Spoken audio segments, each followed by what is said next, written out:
Welcome to the Institute for Mediterranean Studies and Alexandria Center for Hellenistic Studies Neoplatonic lectures. We are very happy and honored that Professor Cristina D'Ancona is with us today. And she will talk on Aristotelian and Neoplatonic ethics between Alexandria and Baghdad.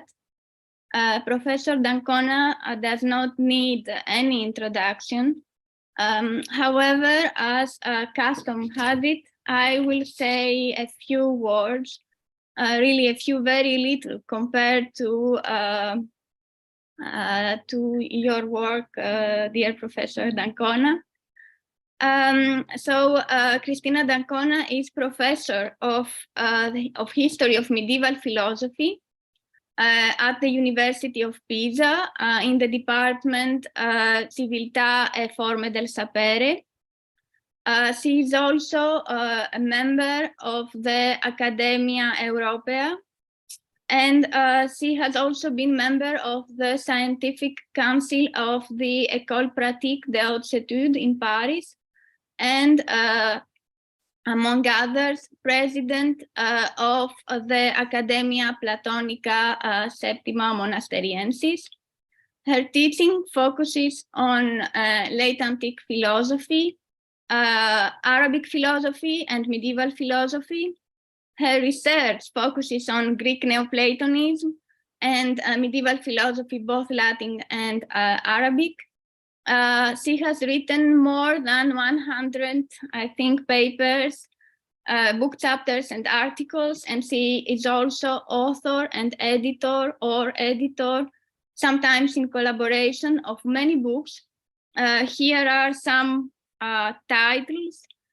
Tommaso d'Aquino, Commento al libro delle cause, Recherche sur les livres des causes, La casa della sapienza, la trasmissione della metafisica greca e la formazione della filosofia araba, Plotino, la discesa dell'anima nei corpi, storia della filosofia nell'Islam medievale, the libraries of the Neoplatonists, and so on. Between 2010 and 2015, she has been the principal investigator of a European Research Council project, Greek, entitled Greek into Arabic, Philosophical Concepts and Linguistic Bridges, and the journal Studia Greco-Arabica stems from this program. It is an open access journal, a peer-reviewed one, of which Professor D'Ancona is editor-in-chief. She is also editor of the collection Études Musulmanes by Harran in Paris, and editor or member of editorial of many editorial boards and councils around the world. So whereas we often see one side of the moon, as it were, either Greek or Arabic or Latin, Professor D'Ancona in a way breaks this tidal locking. She has a global view, which she will share with us today. Professor D'Ancona, thank you very much for having accepted our invitation, and we are very eager to listen to you. How embarrassing. How embarrassing. And thank you to you. It is for me that it is really a great honor to, what you have done with this meeting is impressive, and I hope I will meet your expectations, even though I had to say that I decided to change a bit the topic of my speech, because what I wanted to do was something useful for each and every people working in the field, and I decided better to focus on the main landscape that we have to describe before dealing with a specific subject, like transmission of ethics, transmission of metaphysics or physics, and so. And initially, the idea was to provide some basic materials and then to move to a more specific subject. But then I realized that the background was so complicated and so difficult that maybe the best thing we can do together is to split between facts and problems. And this is really what I want to submit to you. Some facts and many, many problems. You have a handout, and I hope Irini will be kind enough to share the handout with everybody, because I'm not sure I can do that. And let me first speak a little about how the handout is constructed. We have just 3 texts, which give you, so I hope, an idea of the kind of problems we have to encounter when we deal with the transmission of philosophical learning from one area, late antiquity, to another area, Arabic philosophy. In a sense, the scope of this meeting is to share among us information about the current state of research. And to highlight, besides the facts, there are some facts, many facts also, which are sure, also the problems, a real number of problems, taking as a case in point the issue of the commentaries of Aristotle's De Anima. I decided to move from ethics to the topic of the commentaries on the De Anima, because here we can see the issue at stake in its purest form. So if you can follow me and share with me doubts about all these points, I think we will have done something useful for the general understanding of where the problems lie. The starting point is a text by the Arab philosopher Al-Farabi, who died in 915.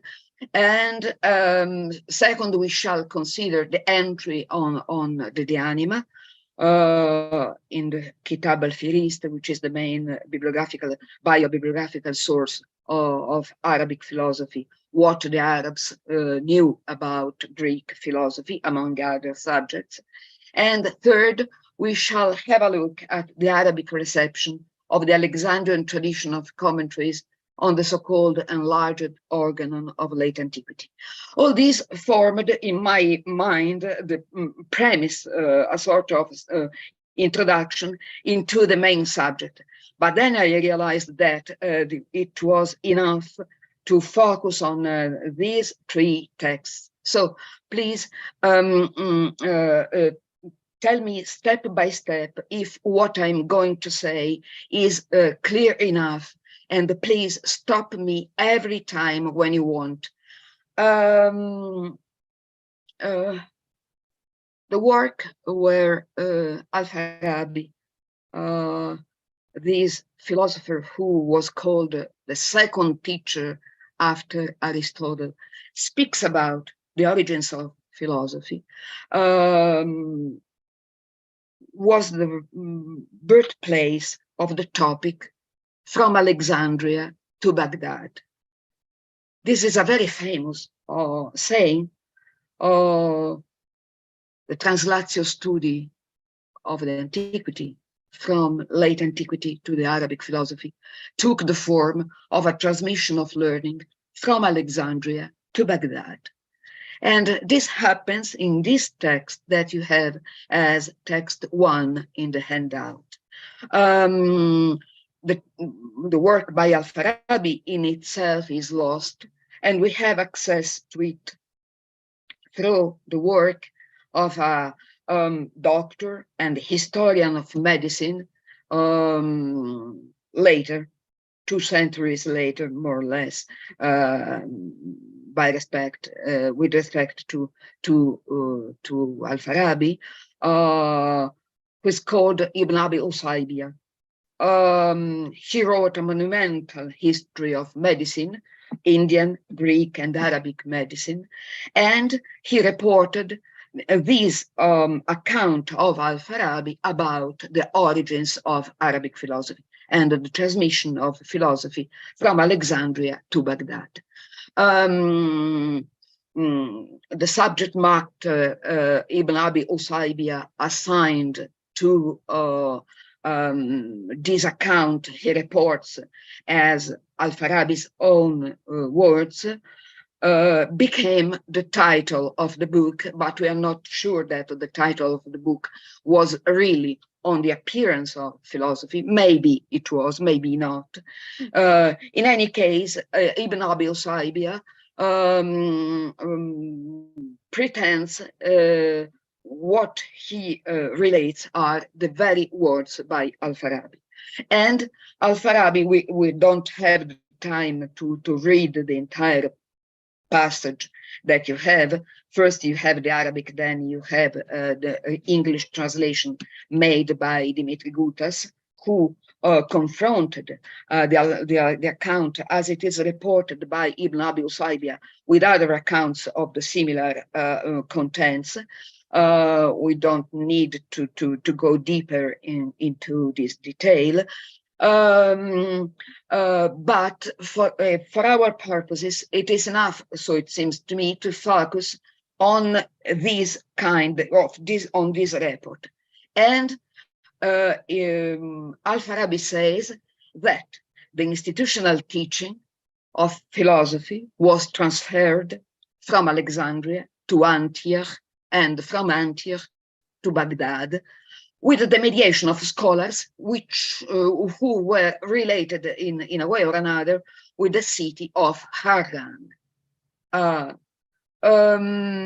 first to unearth, publish, and translate this passage was a pioneer in this kind of scholarship, Moritz Steinschneider, who in 1869, so it seems to me, was the first to call attention on this topic of the transmission of learning from Alexandria to Baghdad. But the topic became famous when, in the 30s of the 20th century, another scholar, another pioneer, Max Meyerhoff, and this is for maybe the first entry you have in the bibliography, which is at the end of each item in the handout, wrote a very important essay, a study entitled Von Alexandria nach Baghdad. And the point is that Meyerhoff took Al-Farabi's account as reported by this historian of medicine as a sort of, he took it at its face value, as a sort of historical report, even though, as we shall see in a second, Al-Farabi says things which are surely not true. For instance, the first claim he makes, that Aristotle died in Alexandria, obviously is not true. And other things he says are not true either. In any case, the core of Meyerhoff's reconstruction of the whole story was that Al-Farabi was telling a historical account. Maybe you can share the screen so that everybody can see what, because people maybe have the handout, but if you can share, okay, thank you, thank you. So you can follow my summary of the main points of Al-Farabi's account by following either the Arabic or the English translation by Gutas, because we shall not read the entire story. Oh, thank you. The main points of this account are, first, that Aristotle died in Alexandria, and the teaching of philosophy was established in Alexandria, where flourished until the end of the Ptolemaic reign, namely with Cleopatra. During this reign, which lasted from the establishment of the Ptolemaic rule until at the end with the death of Cleopatra, philosophy, says Al-Farabi, was taught as an academic subject in a sort of institutional succession of 12 teachers, and this succession came to an end with Andronicus, who is mentioned by name. Andronicus was appointed by Augustus as the editor of Aristotle's works, some of which were left in place in Alexandria, whereas others, not named, were taken to Rome, where Andronicus settled upon Augustus' order. Then Christianity appears, and after the coming of Christianity, everything, says Al-Farabi, changed. The bishops decided that some part of the teaching of philosophy was to be discontinued.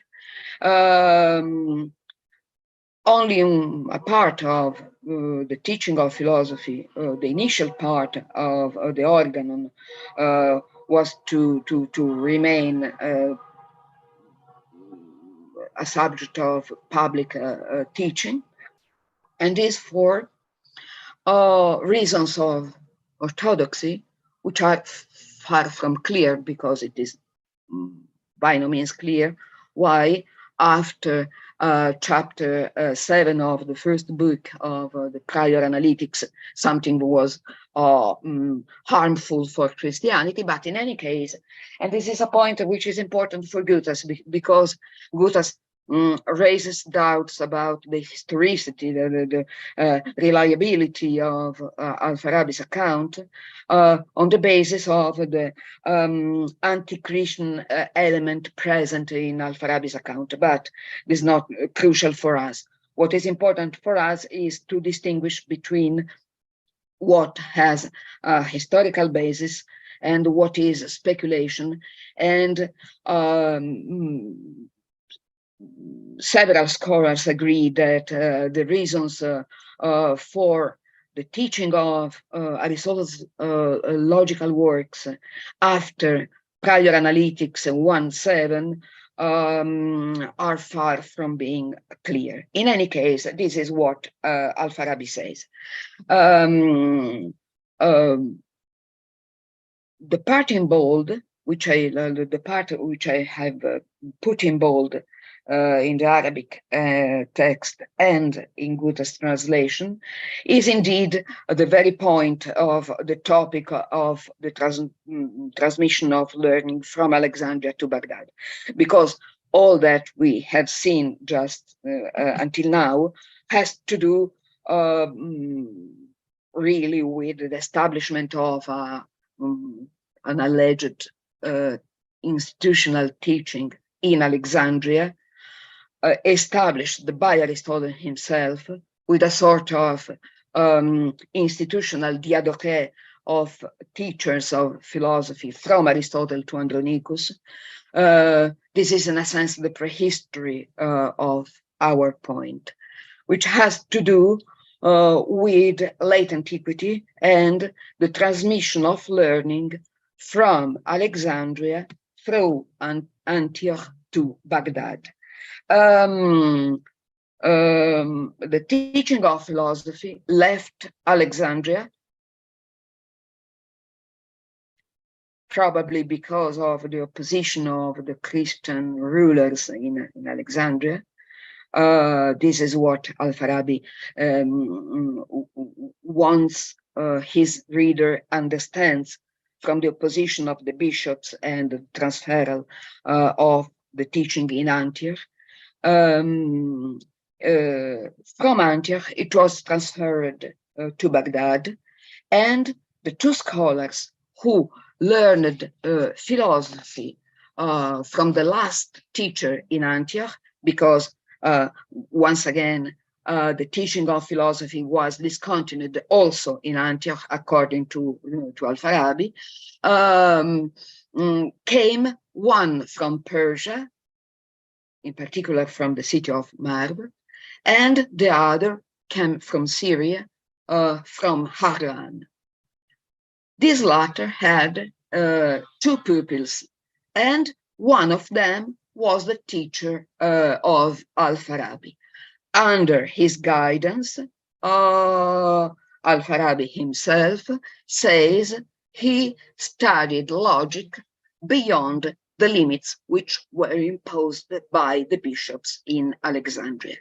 So the rationale for telling the whole story, let's read together just the last part of Guta's translation, starting with square brackets before Islam. Before Islam, what comes after the existential figures used to be called the part which is not studied with a teacher, until later it was studied with a teacher, and it became customary after that, as the teaching came into the hands of the teachers of Muslims, to study from the existential figures up to whatever it is humanly possible for one to study. This is what Farabi did under the guidance of a teacher who came in the last resort from the pagan city of Harran. Hence, Al-Farabi said that he had studied with this teacher, Yohanna ibn Khaylan, up to the end of the posterior analytics.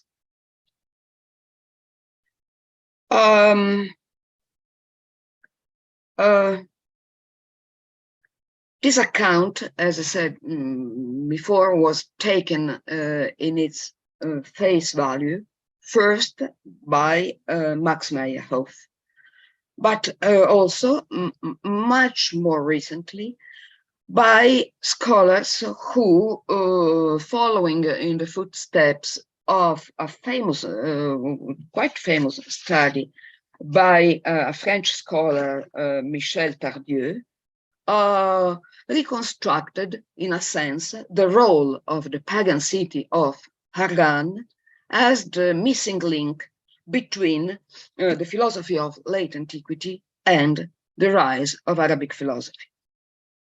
The last Neoplatonic schools in Alexandria and Athens, we have no institutional teaching of philosophy either in Athens or in Alexandria after the 6th century. At a given moment, first they left, the 6 Neoplatonic teachers of Athens left and came to the Sasanian court at Ctesiphon with Khosrow Anushirvan. Then they left after the peace in 532, and they were free to go back to their home country. So say the historical sources and it has been studied and discussed by many scholars who do not agree about where they settled after returning to the Greek speaking country. One of them, Simplicius, was assumed to settle in Harran. And the basis for this and the argument for this was exposed by Michel Tardieu. You have Sabien Coranique et Sabien de Harran, and mostly les calendriers en usage à Harran d'après les sources arabes et le commentaire de Simplicius sur la physique. In those two famous studies, Michel Tardieu took again to take in its face value not only the account by Al-Farabi and another account much more important from the historical question I have touched upon just now, which is this other source is Al-Masudi, an historian who recounts he visited the academy, the pagan and Neoplatonic academy in Harran. So the point was for Michel Tardieu that we can reconstruct the transferal of the Neoplatonic teaching from Athens, because Simplicius came in reality from Athens, and he didn't return to Athens. He didn't settle in Alexandria either.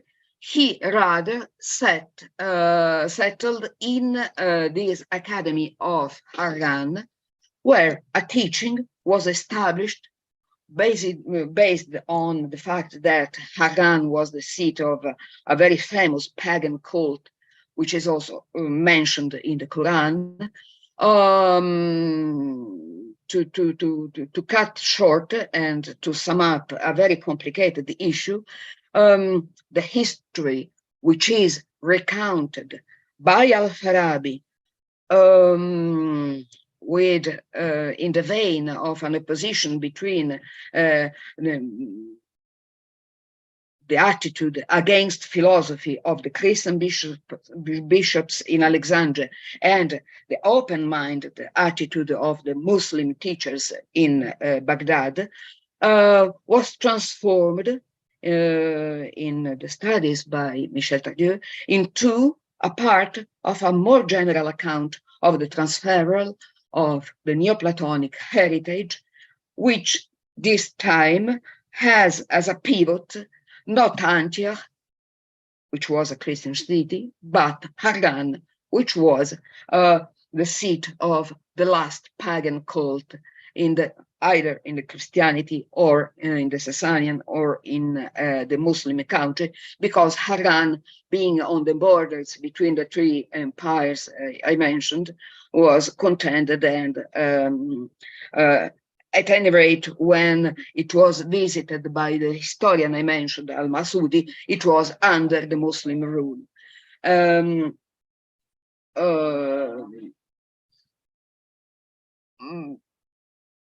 This establishes a direct link between the School of Alexandria, which is in itself, in this account, not different from the School of Athens, and the rise of Arabic philosophy through the Platonic Academy of Harran.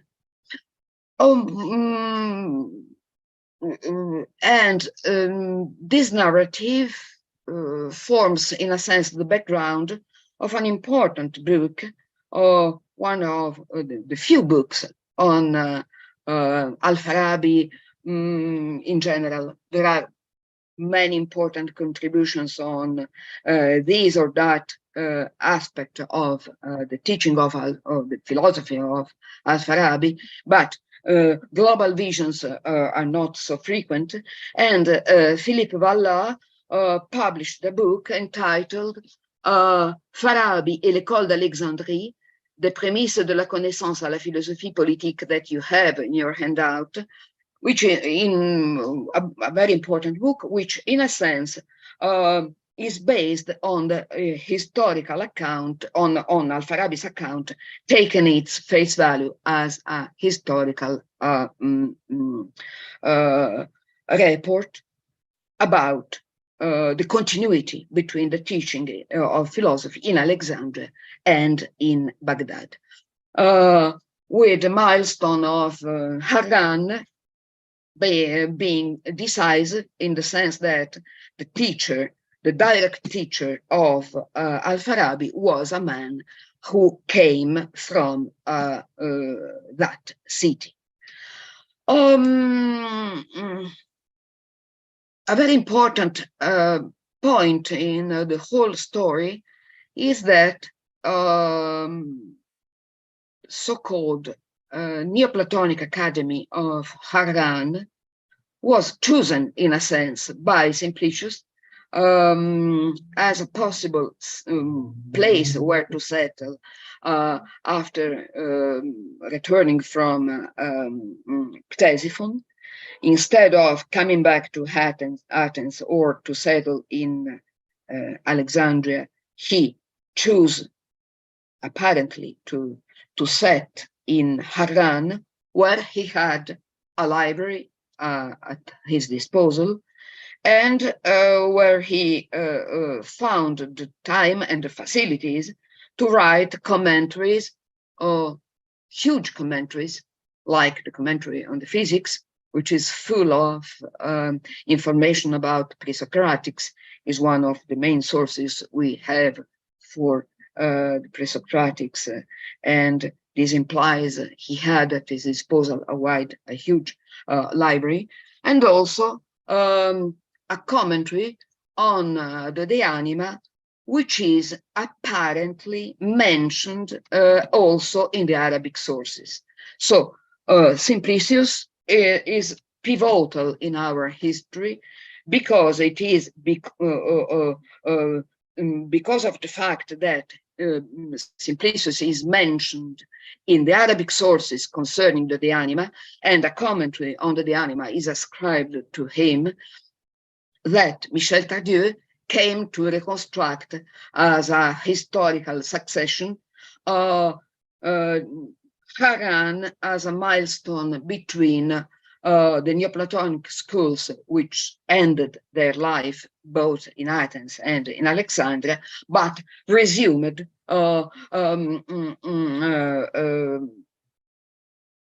right again, in a sense, at the beginning of Arabic philosophy, thanks to this missed link, which is represented by the so-called Neoplatonic Academy in Baghdad, in Harran. Doubts were raised not only by Arabists. You have a list starting with Strohmeyer, von Alexandria nach Baghdad, eine fiktive Schultradition, to Joep Lamer, from Alexandria to Baghdad, reflections on the genesis of a problematic tradition, but also on the camp, if you want, of classicist like Concetta Luna, who was not convinced about the way in which the story was recounted by Michel Tardieu. And also historians like Robin Lane Fox, who raises doubts from a historical point of view about this continuous series of scholarship which links the last Neoplatonic philosophers in Athens through the so-called Neoplatonic Academy of Harran to the beginning of Arabic philosophy.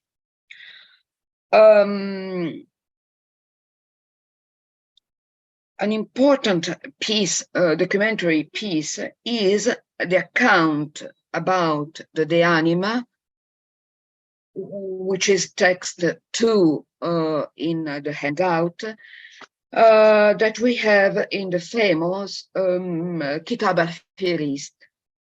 Kitab al-Fihrist is the book of the catalogue, a sort of inventory of all that one can find in the libraries of private and public libraries in Baghdad towards the end of the 10th century. The author is Ibn al-Nadim, a scholar who was the son of a courtier and librarian, and was a librarian himself, who wrote a monumental inventory of all that was known in all the fields. And the 7th chapter of the Kitab al-Fihrist is devoted to philosophy.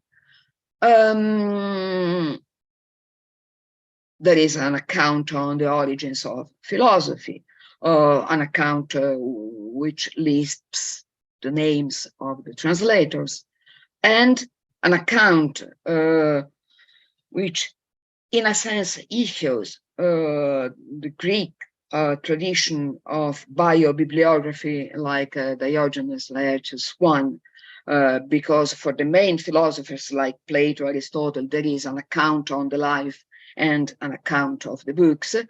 As far as Aristotle is concerned, the books are organized in items which follow more or less the order of the edition by Andronicus. We have an entry on the De Anima, and in this entry on the De Anima, we find one of the most important documentary pieces for the reconstruction of this continuous history of the transmission of Neoplatonic philosophy from Athens to Baghdad, to the rise of Arabic philosophy. It is an issue on which has to do with the commentary on the De Anima ascribed to Simplicius.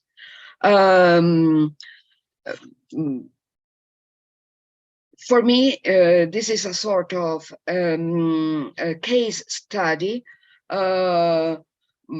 because it represents a sort of pivot of the reconstruction proposed by Michel Tandieu. If we rely on the Arabic sources, be they either Al-Masudi, who tells he entered the Neoplatonic Academy in Harran and visited it and found inscriptions which had to do with the Platonic tradition. Medes Agiometritos Eisito was written on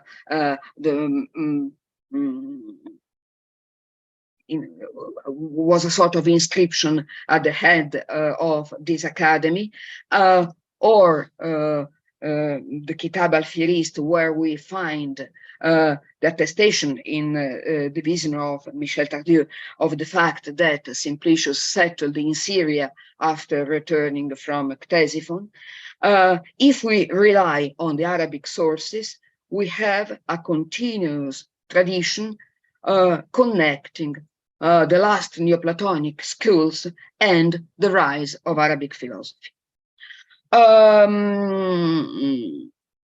It seems that Simplicius wrote a commentary on the De Anima, and he wrote it in Syriac for a person named Atawalis.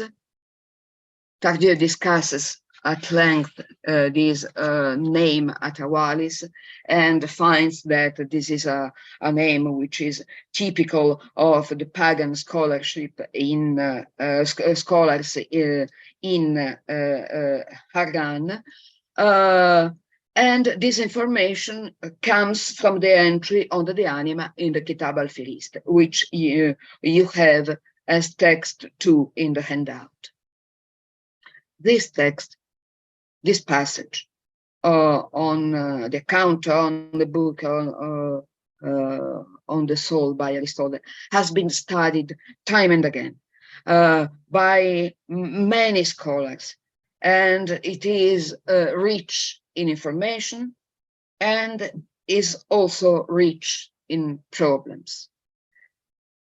There are pieces of information which are true, pieces of information which are doubtful, and let's survey both. First of all, we have the first information we have is an information which is surely true. Aristotle's book on the soul is subdivided into 3 books. Another piece of information which is surely true is that Themistius' paraphrase, a paraphrase which we have both in Greek and in Arabic, is subdivided into 7 sections. This is true. Another piece of information we have no reason to doubt of is that, as we read in the first line of the translation by Dodge, Hunayn ibn Ishaq, the famous translator of Galen and Aristotle, translated the whole the Anima by Aristotle into Syriac. We do not have this translation. It is lost to us, but we have no reason to doubt that this is true, because it is in fact what Hunayn did to translate from Greek into Syriac. Also, we have no reason to doubt that his son Ishaq ibn Hunayn translated again the Anima, second line, account of the book of the soul. It is in 3 sections true. Hunayn translated all of it into Syriac. We don't have the proof, but we have no reason to doubt that this is not true. Ishaq, his son, Ibn Hunayn, translated all but a small part of it. Since it is not said that this translation was from Greek into Syriac, I think it is reasonable to accept that the translation made by Ishaq was towards Arabic. Once again, we have no reason to doubt this piece of information. We have indeed an Arabic version of the Anima. It is not by Ishaq, but it is attributed to Ishaq in the manuscripts.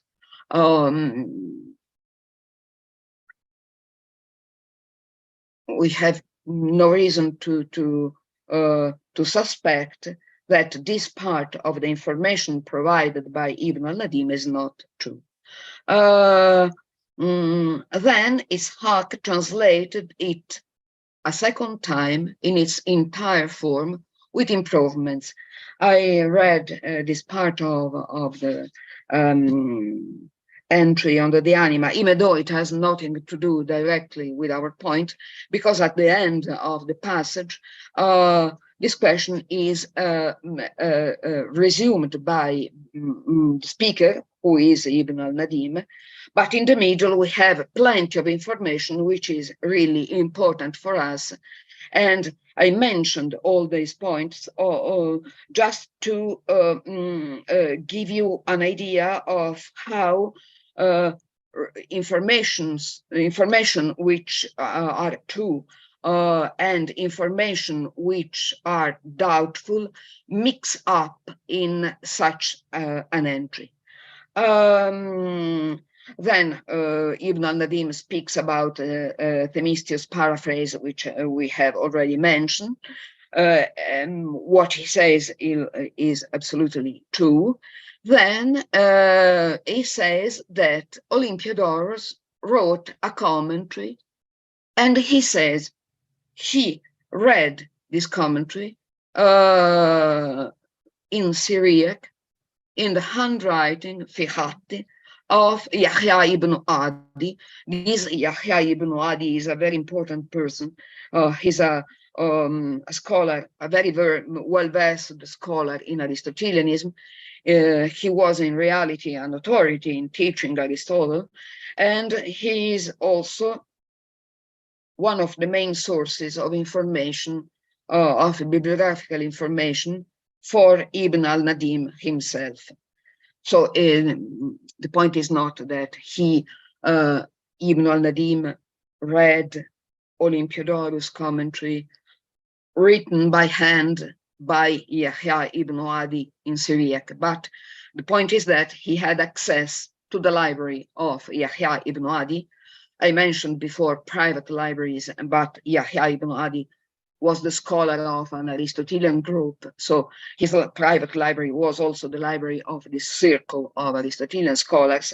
In any case, we have,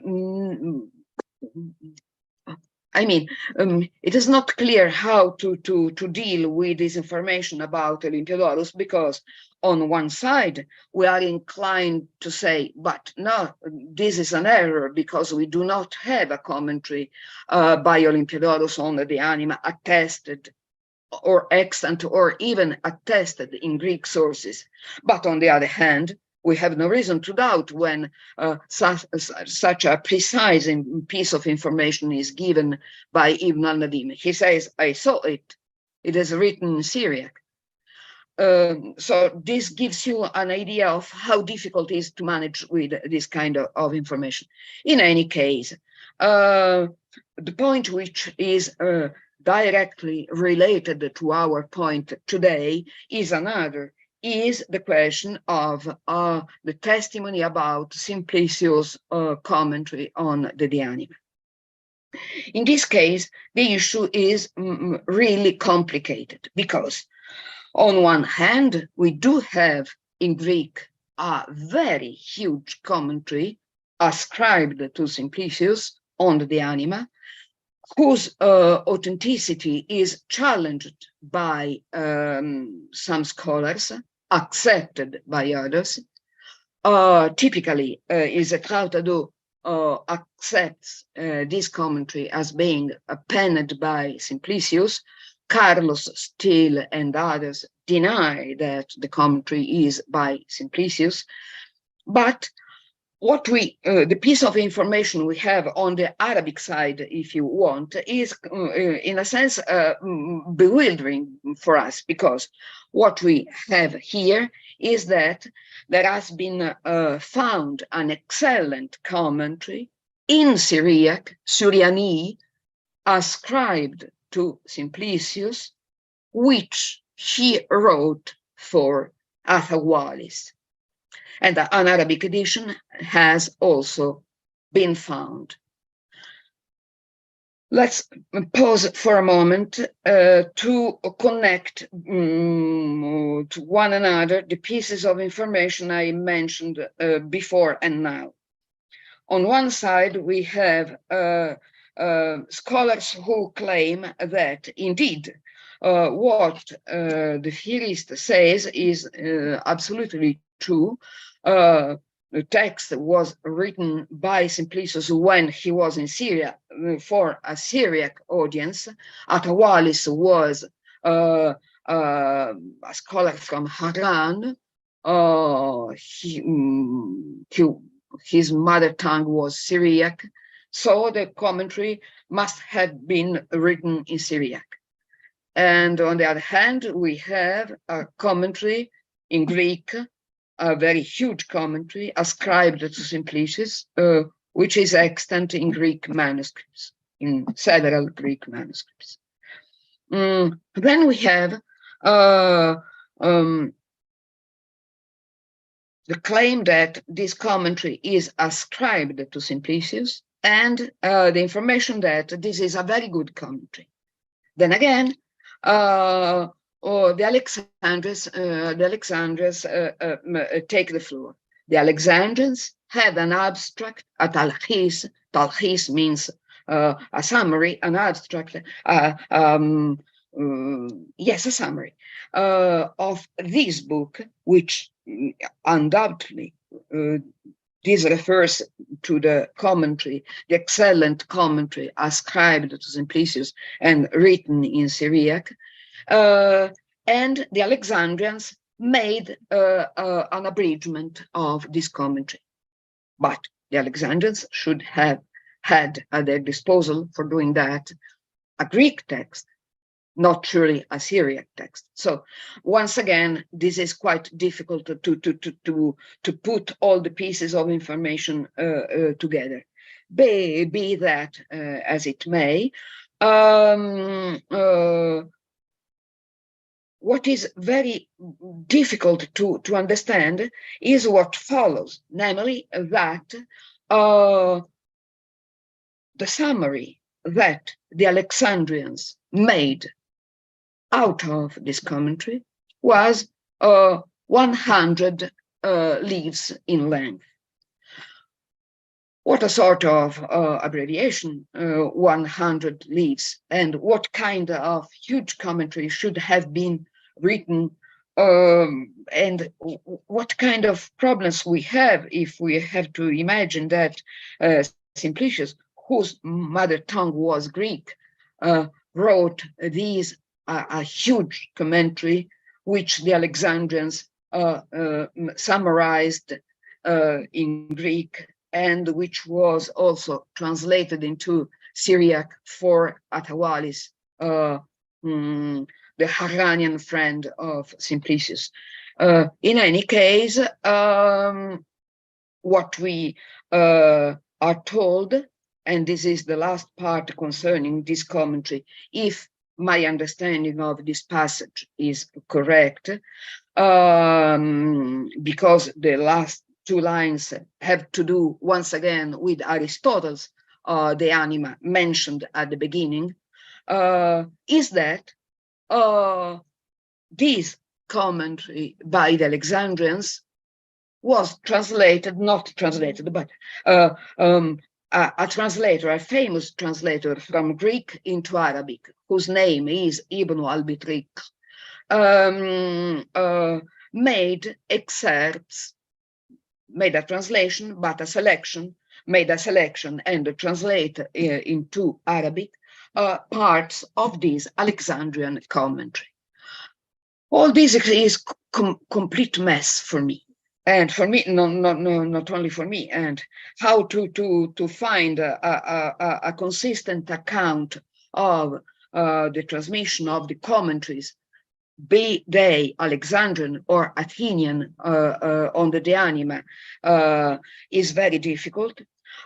In any case, at this point, Ibn al-Nadim, the author of the Kitab al-Filist, comes back to Ishaq, that he mentioned at the beginning, as the author of the translation into Arabic of Aristotle's own De Anima, and says, and reports Ishaq's own words. Ishaq says that at the beginning, he translated Aristotle's De Anima into Arabic from a poor copy. Then he found a better copy. This copy is Themistius' paraphrase. All this is very complicated, and I will not comment upon this because it is not our point. But I mention this just to give you an idea of the kind of materials which is mixed up together through doubtful, plausible, less plausible, second-hand information, first-hand information. All these composes the account on the De Anima, and also on other books by Aristotle, and in general accounts on Greek texts available in the 10th century Baghdad, which is the Kitab al-Fihrist. But we are lucky. We are very, very lucky because we have in Arabic a paraphrase of Aristotle's De Anima, which fills many of the conditions, so to say, to be one of the mysterious texts mentioned in the entry by Ibn al-Nadim as coming from the tradition, the Greek tradition of commentary on the De Anima. And we have a lucky, doubly lucky, because this paraphrase not only is extant, but also it has been edited by a very gifted and accurate editor, who is very also competent on both sides, Greek and Arabic, who is Rüdiger Arntzen. He published, and you have this in, as the bibliographical entry of point 2 in the handout. He published this lost late antique paraphrase, which doesn't exist any longer in Greek, but exists in Arabic and also in Persian. Studied, as the subtitle says, Quellen geschichtlichen Studien und Glossaren. This is literally two, and advanced the hypothesis based mainly on the fact that he has reasons to believe that the translator was indeed Ibn al-Bitrik, who is mentioned in the entry of the Kitab al-Fihrist. He has lexical, syntactical, historical reasons to connect the information given in the Kitab al-Fihrist and the text he has edited. What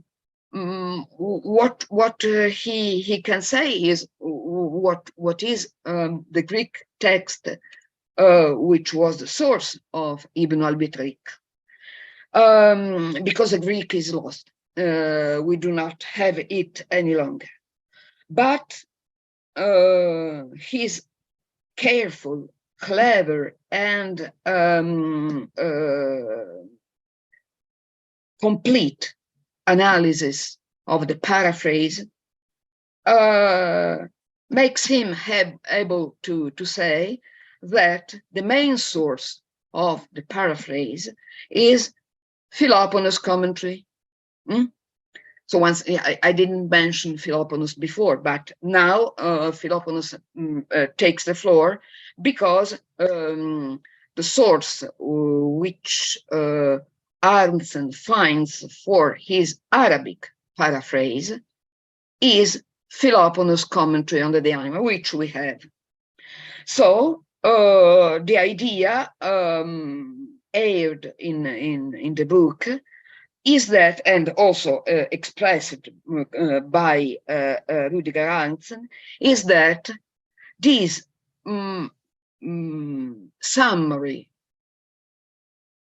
that the Alexandrians, unnamed in the plural, the Alexandrians made out of an excellent commentary ascribed to Simplicius is in reality Olympiodorus, who is mentioned before, report, apophones, maybe, or summary, or exegetical work based on Philoponus' lectures on the De Anima, so that he advances the hypothesis that what we have in Arabic is Olympiodorus' commentary mentioned in the entry by Ibn al-Nadim. And all in all, what we can conclude from all of these is that in reality, we are absolutely on thin ice as for Simplicius' commentary is concerned. What is the sense, the meaning of all this story? As I said at the beginning, my idea was to present all these as a sort of introduction to the study of the transmission of Aristotle's Nicomachean Ethics to the Arabic world, because here too the matters are really complicated. Then at a given moment, I realized that it was too complicated. We had to stop. And we had to stop, in a sense, with a sort of disappointment, because everything is a sort of mess in which problems are much, much, much, much more than facts. We have some facts. In fact, what we have is a Neoplatonic paraphrase of the Anima, extant in Arabic, circulating together with the Arabic translation of the Anima itself at the very beginning of Arabic philosophy, because what I omitted to say, not to complicate the matters more than they are in themselves, is that the Arabic that we have of the Anima is not by Ishaq, but belongs to the same period and group of translators to which the paraphrase belongs. So at the beginning of Arabic philosophy, circulated both the Anima by Aristotle and a Neoplatonic paraphrase of it, based on Philoponus' lectures on the Anima, possibly derived from Olympiodorus, which we do not have in Greek, possibly derived, but in a very confused manner, from Simplicius' commentary, extremely long and detailed, written in Greek, translated into Syriac, but abbreviated in Greek in Alexandria, and then abbreviated once again by the Arabic translator Ibn al-Bitrik. Either way, what we have is a Neoplatonic understanding of Aristotle's De Anima at the beginning of Arabic philosophy. This is a fact. All the rest is problematic. But let me conclude with text 3 in the handout, and do not bore you any longer with my problems, because we have other facts which are very clear and not controversial at all. What we have indeed is a very strong and influential presence of the Neoplatonic teaching of Aristotle's logic in Alexandria upon Arabic philosophy at the beginning, and also in the whole of its development. This Ibn al-Taib, who wrote a commentary, tafsir means commentary, on Porphyry's Isagoge, is not an early writer. He is a mature, he belongs to the mature moment of Arabic philosophy. And here what you have is a verbatim quotation coming from the Prolegomena written by David or Elias or both.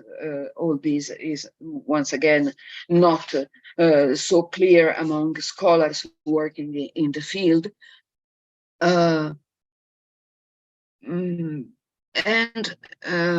I realize now that I didn't translate either the Greek or the Arabic, but it indeed, in reality, is not so important.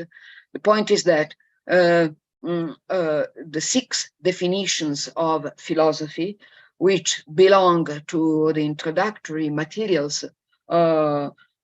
typical of the Alexandrian teaching of Aristotle's logic, feature verbatim in the account which Ibn al-Taib gives us of what philosophy is. Once again, this tells us something in a sense we already know, namely that the teaching of philosophy in Alexandria in the 6th century has not only Aristotle as its main focus, but the logic of Aristotle as its main focus. First. Second, this is the so-called enlarged organon of late antiquity, having at its beginning Porphyry's Isagoge. All this remains a sort of constant attitude also in Arabic philosophy, not only at the beginning, but all over in its history, we find the same situation. What is clear is that Arabic logic depends upon the teaching at Alexandria. All the rest, in a sense, is speculation. And I would like to end this part of my talk today, leaving the rest for discussion among us, namely the presentation of the text, and after that we shall, if you want, discuss what I presented by a sort of question which remains open. Indeed, this is what is clear and common to the whole philosophy of late antiquity. When we say that the Neoplatonic reading of Aristotle's logic, we don't have the time to read all these, but you say you can see clearly that Aristotle's logic and Platonic and the Neoplatonic approach mix up all together in this story. You see that there are definitions of philosophy which are clearly Platonic, homoiosis theo katato dynaton anthropo. If we read together the Arabic, we see that at the end of the quotation, that this definition comes from Plato. And the techne technon, kai episteme epistemon, art of the arts and science of the sciences. It is said in this by this author, Ibn al-Taib, that this definition, you read at the end of the first line in the Arabic of the handout, this definition, alladhi had bihi aristu, comes from Aristotle. This happens every time, everywhere. Aristotle's logic and Plato's philosophy mix up.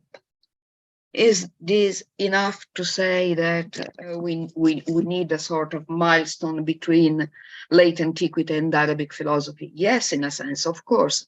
But when we try to see to have a closer inspection on the facts, what we have is a complete mess of problems. We cannot detect even except for some specific texts which raise more problems than they solve. What are the steps, the milestones between late antiquity, the Neoplatonic schools of late antiquity, and the rise of Arabic philosophy? Let me mention as a sort of conclusion the main point in these. We know that late antiquity is characterized in a sense by the idea that Plato and Aristotle, Plato meaning the Neoplatonic tradition, Plato plus his Neoplatonic readers, are in agreement. True, but what kind of agreement are we speaking of? An agreement in which, in a sense, Aristotle provides the beginning of philosophy and drives us from logic to metaphysics. And then a Neoplatonic metaphysics, properly speaking, takes the floor.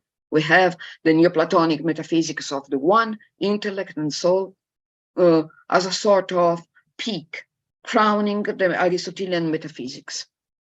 We have the idea that this point, which is clear, evident at the beginning of Arabic philosophy, think of the theology of Aristotle, or the book by Aristotle on the pure good, the Liber de Causis, which are presented everywhere as the crowning part of Aristotle's metaphysics. We have the feeling that this idea was formed in late antiquity, but we cannot find one single text which links together the metaphysics and the Neoplatonic theology, so to speak, in such an explicit way as we find in Arabic philosophy at its beginning. This is a mystery, and in which way this idea, which is aired everywhere in the philosophy of late antiquity, think of Boetius, Aristotelis, Platonisque, Sententias, in unam revocare concordiam. Aristotle at the beginning, and Plato as the crowning part. Think of Syrianus, who instructed Proclus, starting from Aristotle and driving him to the great mysteries of Neoplatonic Platonic metaphysics, which means Neoplatonic metaphysics. Where are the missing links? We don't know. I don't know. But it seems to me that the hope to find the missing link in the Academy of alleged Neoplatonic Academy of Harran is doomed to failure when we look closer at the documentary pieces which are meant to give a solid basis for this narrative. Thank you for your patience. Thank you. And now, if you want, we can discuss.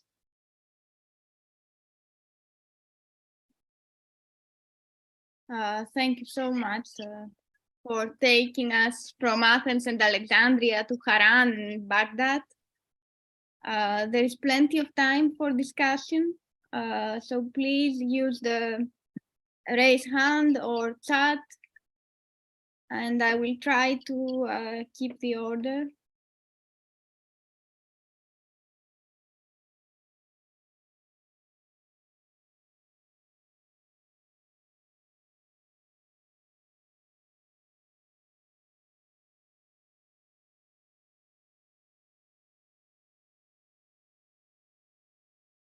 Sorry. I think Professor Andre Lax. Yes, thank you very much. Just to start the discussion, I have two questions. The first one is about Simplicius' alleged commentary to the De Anima. So, what are the criteria to which allow scholars to be divided about it? What is the discussion about actually? What are the arguments for and against? And the second question is quite different. I haven't understood actually what you call the missing link. Is that the existence of a certain text or the existence of a certain person? And what would it be like actually? What is the missing link that you are looking for, or that is missing actually? Thank you. Thank you for both questions. They are very difficult to answer both. On the one hand, there is Ilsetraut Hadot, who thinks that the commentary is by Simplicius. It is clearly a Neoplatonic commentary. Is by him. It has all the features which should be there for having a commentary by Simplicius. On the other hand, there are the arguments by Carlos Steel, who contends that there is no reason to ascribe the commentary to Simplicius for exactly for reasons of content, reasons of language, and reasons of doctrine. Both have arguments which cannot be discussed in detail unless we take the passages which are alleged by Ilse Trautadot and by Carlos Steel to claim for authenticity and to disclaim for authenticity. As for the missing link, the point is that I'm not sure I want to have one. Maybe the idea to have a theological part crowning Aristotle's metaphysics, which is clearly expressed in the first chapter of the so-called Theology of Aristotle, popped out into the mind of the Arabic philosophers who had at their disposal both Aristotle's metaphysics and Plotinus Aeneas, translated into Arabic, and Proclus's Elements of Theology, translated into Arabic. Why not? Why not? But on the other hand, the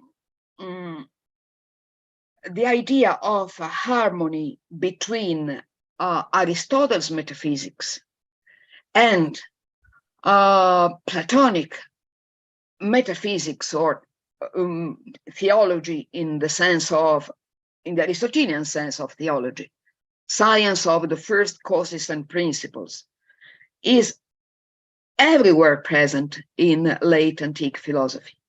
It is articulated in different ways, but take, for instance, Ammonius' commentary on the metaphysics as it is reported by Asclepius, and take Syrianus' commentary on the metaphysics, which is not a commentary in reality. Both contend that on the fundamentals, Aristotle and Plato are in agreement, because both understand that first principle is just one, that this first principle is holistos, separated, and so on.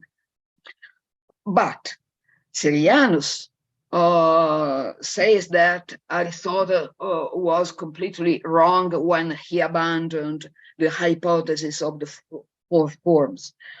Ammonius, on the other hand, says that when Aristotle criticizes the theory of forms, he was criticizing a false representation of the theory of forms, because everywhere there is the need not to make a divide between the Aristotelian and the Neoplatonic metaphysics. So in a sense, we all are waiting for a text or a moment in the history of late antique philosophy where the two metaphysics are put together. We do not have it. What we have is the first philosopher of the Arabs, Al-Kindi, who at the middle of the 9th century says, I am Aristotle, and I say, after I have written the metaphysics, I would like to write a theology. And what he takes for doing that is the Arabic translation of the Aeneas. And you have Aristotle's metaphysics, and then the Neoplatonic metaphysics of the one, intellect and the soul. And this is put all together. Is this late antiquity or Arabic philosophy? Both. So you are right. I don't want a missing link. Okay, good. No, that's what I wanted to see, because in the conclusion, you seem to be more skeptical. You seem to be looking for evidence, but the evidence, as you just described, is the answer in a sense to your question, right? Yes. So yes, you are less skeptical. You are less skeptical than you want us to believe. No, I mean, in a sense, we do not need to have Okay. a Neoplatonic place where this has been imagined beforehand, because the texts were there, and the texts speak by themselves. Yeah. Thank you very much. Thank you. Anne? So this is not a very well-informed question, but Professor Lack's mention of Al-Kindi reminds me of something which crossed my mind while you were giving your extremely interesting talk, which is, as I understand it, the circle of Al-Kindi were some of the first philosophers to be translating Greek material into Arabic. So you talked about the group to which Ibn al-Bitriq belongs. Is that the same group or a different group? Can you tell us a bit more about that? Oh, it's the same group. Okay. Yes. Okay. Yes. Fine. Yes. That makes sense. Yes. Thank you for precising me. Nice to meet you again. So indeed, Ibn al-Bitriq is a sort of transliteration in Arabic of son of the Patricios.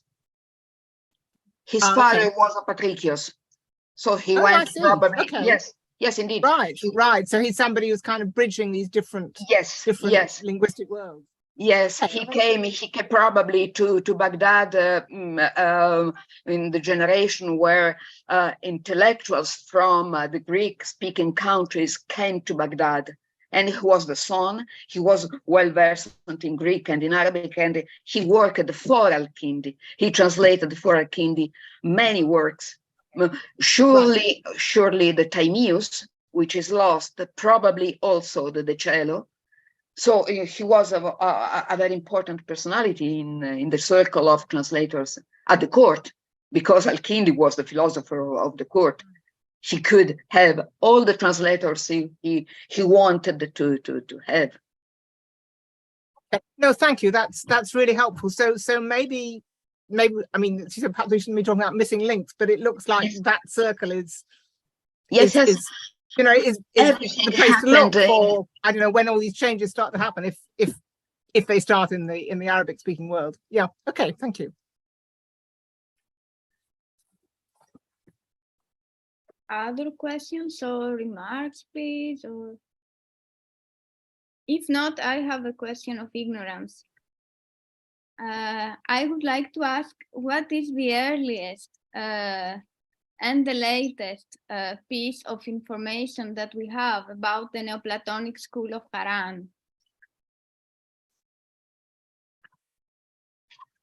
It depends upon if we rely on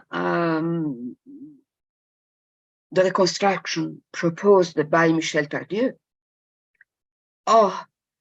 This is one of the latest, or no, more or less, because the historian Al-Masudi, which I mentioned before without giving you the details which are needed, is more or less of the same time as Al-Farabi. So the sources are more or less coeval. The point is that, are we sure that we are dealing with an academy, properly speaking? This is the point, because that Harran was a city where intellectuals were at work. This is sure. Pagan intellectuals. This is sure. If there was a Neoplatonic teaching already in place, and a place where Simplicius might have found an interest to dwell in, this is doubtful. And I'm not sure we can imagine the existence of a, properly speaking, Neoplatonic settlement in Harran, even though we have sources belonging to the 9th century, much later than the story told about Simplicius and so on, because mathematicians came from Harran, for instance. Thabit ibn Qurra, who was one of the most brilliant mathematicians of that time, came from Harran. So that there was an intellectual activity very important in Harran, and also a pagan cult. It is called the city of the moon god, Harran, which lasted for a long time, even under Muslim rule. This is true. But if all this is enough to construct the history of an academic, a Neoplatonic academy in Harran, this is another story. I prefer to be prudent, very, I'm not sure. In any case, I'm not sure. Okay, thank you. So we don't know. You have not an answer as to whether Simplicius went to Harran or perhaps back to Alexandria, or. No, I think we are in the dark, and we should accept to remain in the dark, because in the last resort, it is not so important. It is not so vital. In a sense, the books have their own history.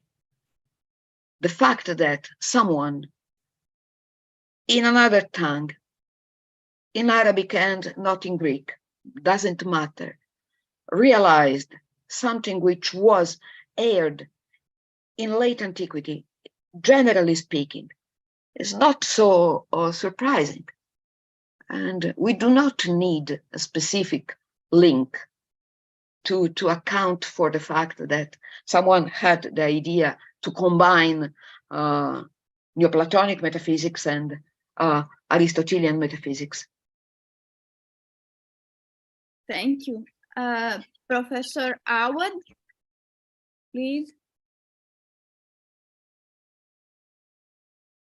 Hi. Your microphone is off. Well, first of all, I would like to say thank you very much for this very rich lecture. And it's really a pleasure to see you speaking live, Professor D'Ancona. I have a curiosity question, and I would allow myself to take you back to your handout, to the first text you pasted from Al-Farabi. There are two names mentioned there of people from Harran or residing in Harran, Israel al-Usqaf and Quwair. And then later it is written Quwaira, Alif. Any information, any guesses, any speculation about who could be Quwair? No. I don't know. I remember that Valla wrote something about this, but I cannot remember what he says. And for me, they are only names. He has ideas about this. This I remember, and I can try and see if I can extract some information for you and write you a mail. But for me, they are only names. Okay. I know nothing more. Sorry. Yeah, I mean, I'm into Theodore Abu Qurra and Quwair, Quwaira. It might be just I don't know. You are thinking. Yeah, something like a way of, I don't know if this can, but maybe this is too speculative. Going to Qurra there, Huwaira. But does the chronology work? I don't know. I haven't studied that. I don't think before. so. That's why I wanted to benefit from your wisdom. If there's any hint or anything. No, I know nothing. I have no precise information about this, but it seems to me that Theodora Bukurda is earlier than, because Al-Farabi speaks as if these were more or less contemporaries of his. Yeah. Because Yohanna ibn Khaylan was his teacher. Yeah. And this Huwaira should have been a bishop in Baghdad a generation earlier. And Theodora Abu Qurra is earlier than this. So it seems to me. No? Yeah, true. Yeah. Am I wrong? No, I mean, in terms of timing, you're absolutely right. It's just a very, very strange name. I haven't coincided with that in any other text I read. So it's a bit interesting, but you might be absolutely right. It's just a name. We don't have maybe. For me, they are just names. Okay. But I think there are historical sources. And I remember that Philippe Vallai explored them.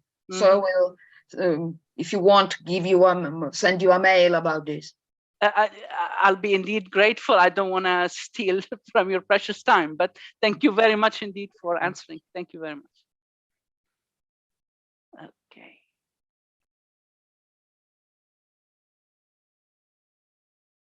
Any more questions? No? Georgia. Yes. I hope you can hear me. Thank you very much for this lecture. For me, it opened up a whole universe. I just had something that has been puzzling me, and maybe you can say something more about that. Why does Al-Farabi think that the teaching of after the first part of the posterior analytics is dangerous for Christianity? I mean, that seems to me a very interesting comment, but if you could say something more about that, I would be grateful. Have no idea, but Al-Farabi came to know of Philoponus' criticism of both Proclus and Aristotle. And Al-Farabi wrote an essay against John the Grammarian, where he recounted the story of the deal, the sordid deal, to quote Richard Soraggi, made by Ammonius with the bishops of Alexandria, to keep protected the school of Alexandria from the harm of the bishops, the Christian rulers, in order to, let's say, avoid the closure of the school as it happened in Athens, by refraining to the teaching of logic. According to Al-Farabi, who had a sort of echo of this story, which features in a sense also in the Greek sources, because it is one of the main reasons Damascus in his philosophical history has to condemn Ammonius. Maybe he has some source speaking about this, used this idea to propound a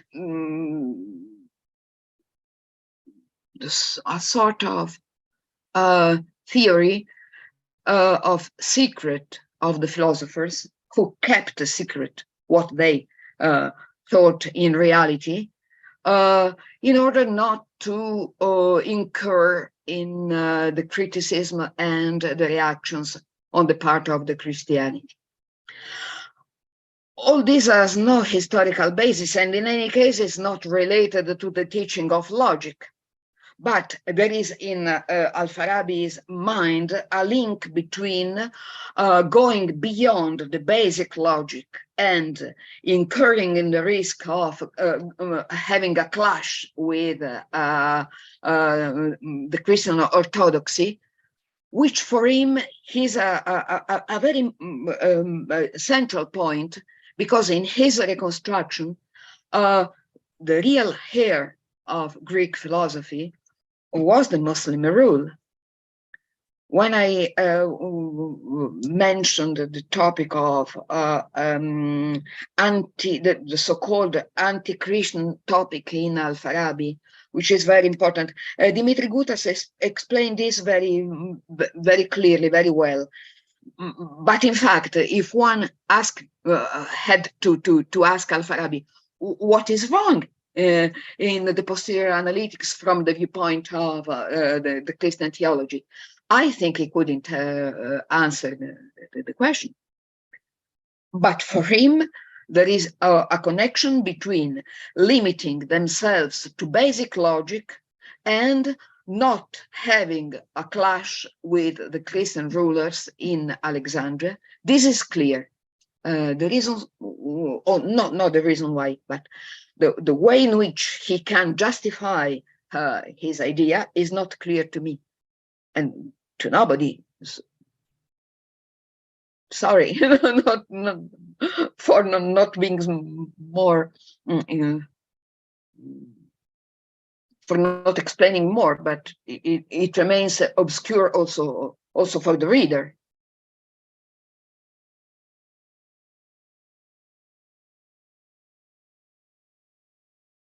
Yes, other questions, please?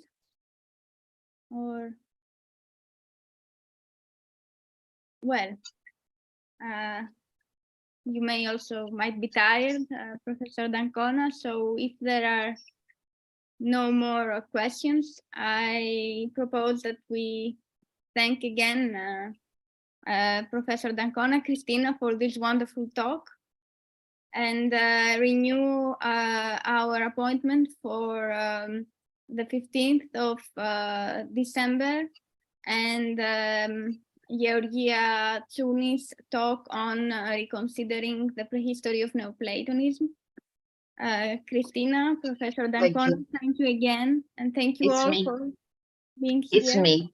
It's me who thank, really very, very heartfelt thanks to you all, and I remain at your disposal if it's useful. But really, many thanks for this invitation and for having been so patient.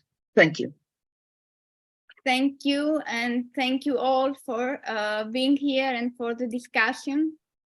And see you in a couple of weeks. Thank you. Bye.